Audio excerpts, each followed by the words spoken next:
Today's sponsor is Project Pals, an amazing collaborative workspace for students to create and work with projects. Stay tuned at the end of the show to learn more about getting started for free and how I'm using Project Pals in my classroom. Project-based learning in the classroom. Overcoming 5 barriers to successful implementation of PBL. Episode 385. The 10-Minute Teacher Podcast with Vicki Davis. Every weekday, you'll learn powerful, practical ways to be a more remarkable teacher today. How can we implement project-based learning and overcome the barriers to implementation? Today we have with us John Larmer, Editor-in-Chief at the Buck Institute, to help us do just that. Now, John, as we begin, I was in Russia recently at a conference, and someone asked me what I thought about the fact that in the United Kingdom that project-based learning had been banned. And quite honestly, I was a little bit floored. Now, I know you might not have had a lot of time to look into this because it was pretty recent, but does that have anything to do with some of the barriers that there may be to implementing PBL? Yes, it might have to do with some of the barriers and misconceptions about project-based learning. Don't know all the details about the study in the United Kingdom, but it looks to me like they were trying to measure students' literacy, test scores. And one of the misconceptions is that project-based learning can do everything, and it can't. It's not really a good strategy for raising students' test scores in reading and writing. I mean, it can if well-designed projects and well-taught projects can give students a motivation for reading and writing and improve their work in a lot of ways. But I think just simply measuring test scores in a traditional sense doesn't quite capture what PBL does. So some of the barriers that I would see is misunderstanding what PBL is and is not. So it's not a cure-all that can as I said, raise scores in every subject area, and it has to be very carefully designed and carefully taught to really work well. But a lot of research that we have on our website at BIE.org has positive effects of project-based learning on lots of other measures besides test scores as well. But occasionally, even traditional test scores, you're seeing improvement through project-based learning with well-designed projects. Some of the other barriers that we see is that people think project-based learning has to be done wall-to-wall all the time in a school, and that's not true. It can be done part of the time. Not every minute of every day in a school year needs to be projects. We just suggest 2 to 4 projects per year in a classroom, in a secondary level is about the right number. And it doesn't mean you throw out your literacy and math programs in elementary school either. You can have project-based learning alongside reading and math programs, and perhaps do projects in the afternoon that are science and social studies based. Another barrier we see is that people think that project-based learning is what we call dessert projects, really simple projects where you're like building a robot from a kit, or you're designing little race cars, or you're doing some kind of a trifold display on some historical figure you've researched. And we call those dessert projects because they aren't really rigorous and in-depth learning. The project doesn't really serve as the vehicle for teaching the curriculum. It's just something you do on the side or after a traditionally taught unit. And we think project-based learning done well is a rigorous, in-depth process of inquiry that it really takes the place of a unit. The project is the unit in a traditional classroom. This is definitely something I see in my classroom. For example, we're getting ready to start app building. And every time we get ready to start building apps, I'll have a student who will come up to me and say, I can't build an app yet because I don't know how. And I'll say, you'll learn how as we build the app. It's like I'm feeding them information as they need it. The project, is the learning. And why is that so hard, do you think, for people to understand? Yeah, exactly. The project is kind of the envelope that contains the teaching and the learning. I think part of it is maybe the stereotypes about doing projects, because a lot of teachers did projects when they were in school, and we do our workshops for schools all over the country, and people say, oh, we do projects. But what they're really thinking about are these dessert projects. So it's different from project-based learning. So part of it is kind of the terminology and the stereotypes about it. Some of the other stereotypes and barriers are that people don't realize it takes time. And so a lot of teachers say time is the biggest factor. And if they have to plan projects, a lot of them are not given much time for planning curriculum, because these days, they're handed a textbook and direct instruction programs, and they're not really used to designing their own curriculum. and schools don't provide them the time to do that. So giving teachers time for professional development and then collaborative planning with their colleagues is really important for project-based learning to work. So school leaders need to understand that and provide those resources. That's so challenging. Do you think, so you're seeing a lot of projects planned, say collaboratively in Google Docs or collaboratively in common planning time where they're actually planning the projects together?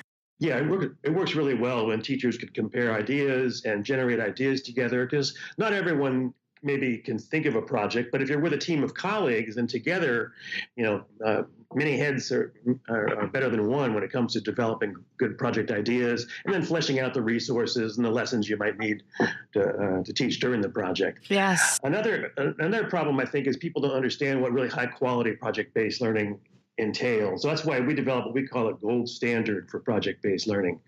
And our gold standard model has 7 essential project design elements that we think are really important to make a project work and make it truly rigorous.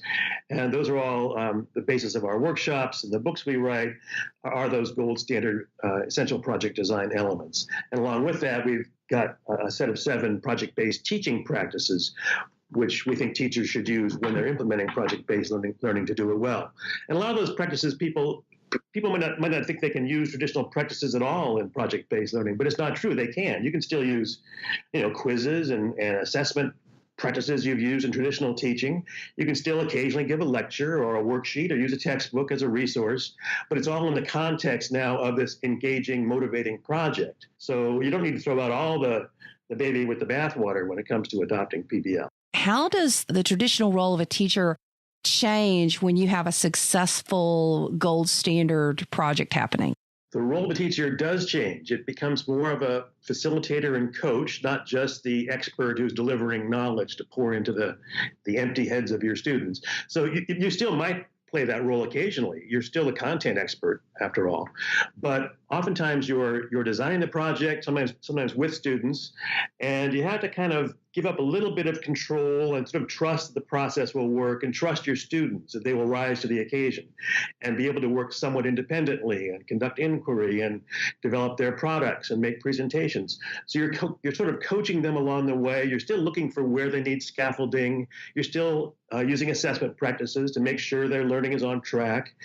And you're coaching them to make their presentations and develop high quality products. So there's kind of a mix of roles, but it's sometimes difficult for teachers to give up that feeling of control. Yes, there is no script. I mean, you're not only off script, you know what's coming next in the project, but it can feel a little bit disconcerting, particularly the first few times that you do such a large project. I know it was for me.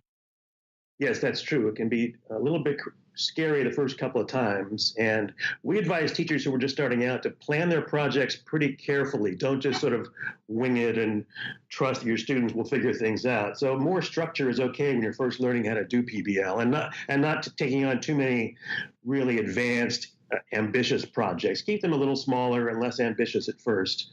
And after a while, it does get easier. After you're used to it, it gets better and better. So, John, do you have a favorite project or a project that you think of when you think of a gold standard project? Yeah, there are lots of projects I've seen that are really good. We just created a series of 7 videos, actually, of some projects in action.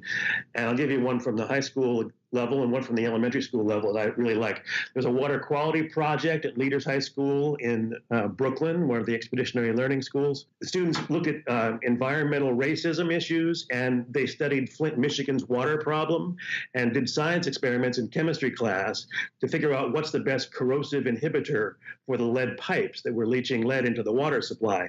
And their research was actually sent to officials in Flint, Michigan, and some students, graduate students at the University of Virginia. So it was a very real-world project. Another real-world project was in 3rd grade at Catherine Smith School in San Jose, California, where the students took on the role of designers of tiny houses for local community members. They actually had real clients from the community, parents and other members of the community the teacher knew, come in and sort of play the role of somebody who perhaps would be a customer for the students' tiny house designs, which they presented at the end of the project. That real-world connection really is what makes projects come alive, I think. Yes. So you have a new book with our mutual friend, Susie Boss. Tell us a little bit about the book. Yeah, it's called Project-Based Teaching, How to Create Engaging and Rigorous Learning Experiences. It's co-published with Buck Institute for Education and ASCD. So it goes into our 7 project-based teaching practices, like build the culture and engage and coach and assess student learning. 7 practices with lots of stories of teachers and how they do it, how they make their projects work.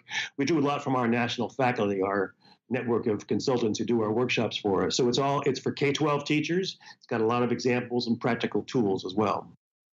Exciting. We can implement project-based learning. It's interesting, the conversations that are happening, and I think that John alluded to this. Not all project-based learning is alike. There are effective 21st century teachers. I believe we build a toolkit. We have lots of different options that we can pull from depending upon what we're trying to teach. But definitely in my own toolkit, understanding how to have effective project-based learning is a big part of my classroom. So thanks, John.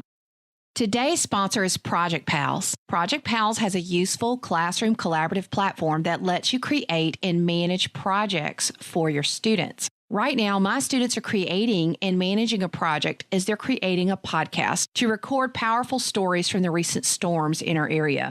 Project Pals connects with Google Classroom, but also lets me see the detail on which students are contributing and participating. I also love the task board, which is a Trello-like Kanban board that lets students create, assign, and complete tasks. You can also link in Google Docs and do brainstorming and so much more. It's really a very powerful tool. I will be featuring this tool on my blog and newsletter this week. So go to projectpals.com. That's projectpals.com and sign up today.